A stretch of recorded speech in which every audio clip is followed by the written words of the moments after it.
सुप्रभात कक्षा प्रथम बच्चों, विषय है आपका हिंदी व्याकरण।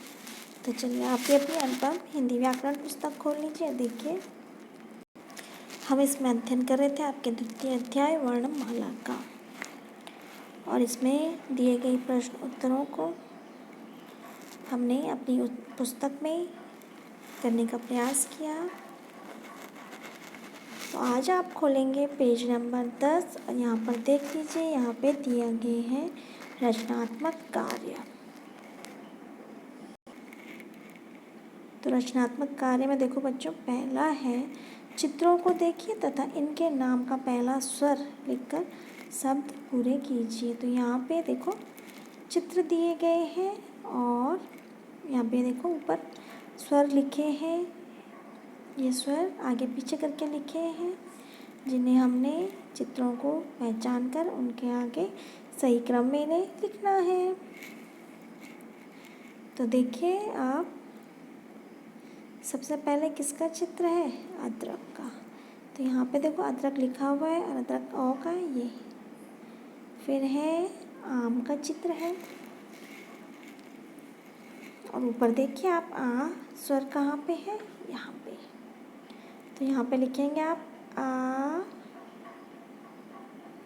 ये बना आपका आम। फिर है इडली, ई।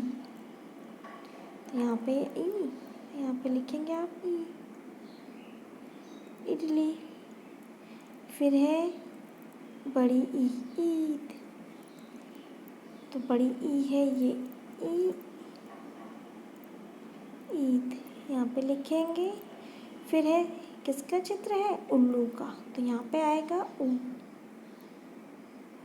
उल्लू। इस तरह से यहाँ पे, यहाँ है उ। फिर देखो आप अगले पेज में, फिर है ऊन, उ और ऊ, बड़ा ऊ।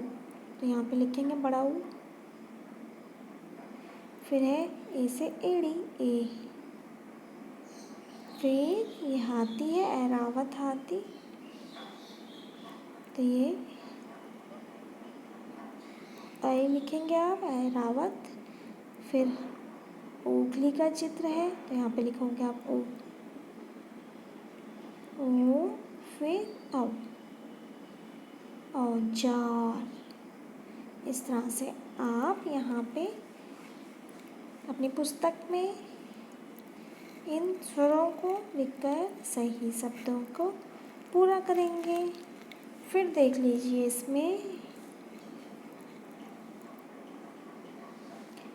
व्यंजन के प्रत्येक वर्ग का पहला वर्ण एक सेब पर लिखा है, अन्य सेबों पर आप छूटे हुए वर्ण लिखिए। तो यहाँ पर देख लीजिए, यहाँ पे आपको हम स्वर लिख चुके हैं पहले अ से ओ तक। अब है आपके आगे व्यंजन। और व्यंजन देखो,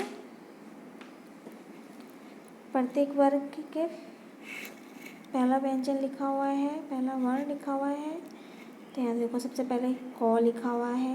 क के बाद कौन सा व्यंजन आता है? तो आप लिखेंगे यहाँ पे क के बाद आएगा ख, फिर घ,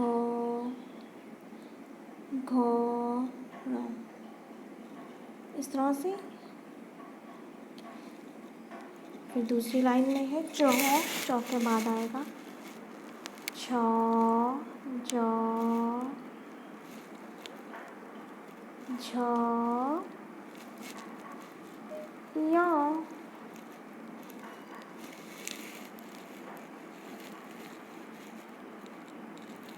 फिर ट है, ट के बाद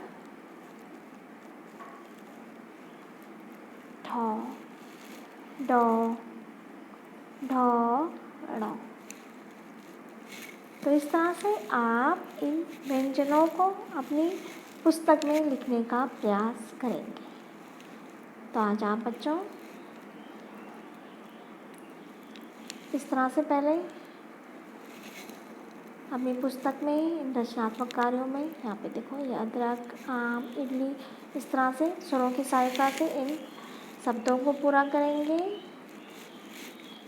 और फिर यहाँ पे जो व्यंजन हैं, इन व्यंजनों को इन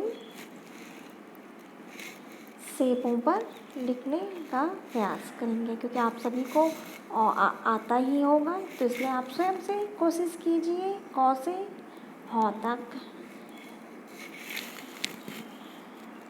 इन व्यंजनों को लिखने की।